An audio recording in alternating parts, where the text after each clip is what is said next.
She gave up her country for Sheikh Hamdan. He could not give up his crown. She left everything she knew. Not in the abstract way that people sometimes describe leaving things.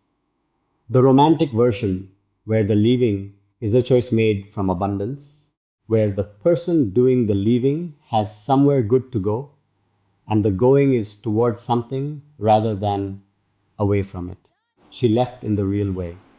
The way that leaving a country is actually experienced by the person who visited it. With the specific grief of departing from the specific geography of a life that has always been there. The language on the streets, the food that tastes like childhood, the people who knew her before any of this, before him, before the private world he had built her into, before the word Dubai meant anything personal rather than simply a name on a map. She left all of that. She crossed the specific threshold, the specific that separating yourself from your own country requires. And she did it for him. For the life he had asked her to build with him in a place that was not her own. For the private world that the official world required to exist at a careful distance from the official geography. She gave up her country for Sheikh Hamdan, and he could not give up his crown. The asymmetry is the thing. That is what this story is about at its core. Not simply the sacrifice, which was real and significant, and cost more than the people who benefited from it will probably ever fully reckon with.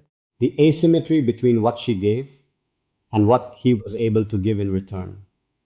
She gave her country, her language, her proximity to the people and the places, and the specific sensory texture of a life lived in the place where you were formed.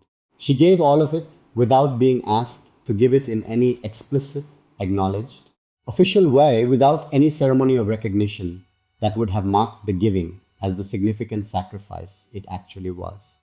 She just left, because the private life that he had built with her required her to be somewhere that the official one could manage the distance to. And she went. He gave what he could give. That is the honest version of his side of the asymmetry. Not a defense of the gap between what she gave and what he gave. The gap is not defensible in any straightforward moral sense. Just the honest description of the limits that produced it.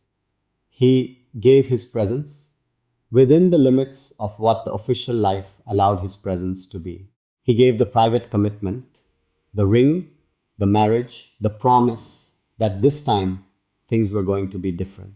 He gave the visits to London and the phone calls at midnight and the specific quality of attention that a man gives to the person who has the real version of his life rather than the managed one. He gave what he could give.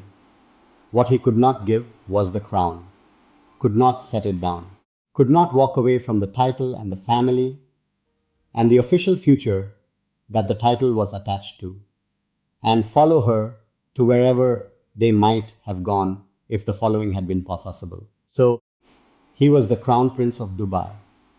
He was going to be the ruler of Dubai.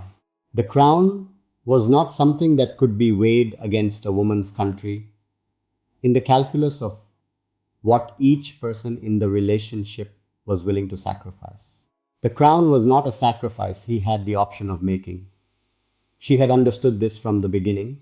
That is the thing about the women in his life that the world consistently underestimates. Their understanding of the terms. She did not leave her country believing that he was going to leave his crown. She left it knowing that he was not going to. She left it knowing that the asymmetry was built into the structure of the relationship from before the relationship formally existed. She accepted the asymmetry because the thing she was going toward, the private commitment, the genuine love, the real version of a man that most of the world only ever received the managed version of, was worth more to her than the symmetry of an arrangement where both people gave equally and both people received equally. She took the asymmetric deal with open eyes for years because she believed the thing she was getting was worth what the thing was costing. What changed was not her belief. That is the crucial detail. The belief that what they had was worth the cost did not change. What changed was the cost itself. The cost of having given up her country was always there. The ongoing price of not being home, not being in the language and the places and the proximity to the people who had known her before any of this. But that cost had been stable. It had been the price of the thing she was getting, and as long as the thing she was getting was what she had been getting, the cost was acceptable. When the official world began making the thing she was getting smaller, reducing the access, increasing the distance, reorganizing the private world around the requirements of the official one, in ways that left less and less of the private world for the private relationship to inhabit, the cost stopped being acceptable. Because the cost had stayed constant while the thing it was being paid for had gotten smaller. And that specific shift, the stable cost against the diminishing return, was the thing that eventually made the question unavoidable.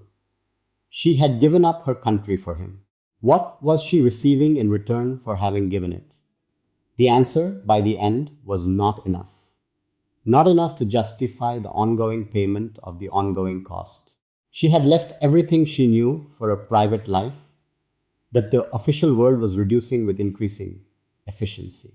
She had accepted the invisibility and the unmarked sacrifice and the life built in the margins of his official story because the life in the margins had been worth living.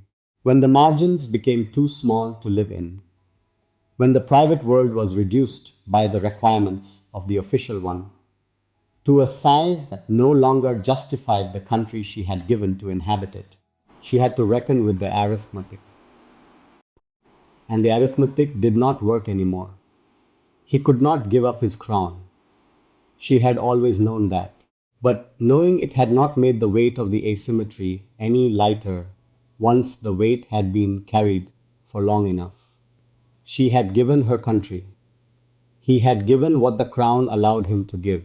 And that gap between those two things, the gap between what a country costs to leave and what a crown allows its wearer to offer, is the gap that the relationship has always been trying to bridge, and that the relationship has never fully been able to bridge, because the gap is built into the structure of what they were to each other.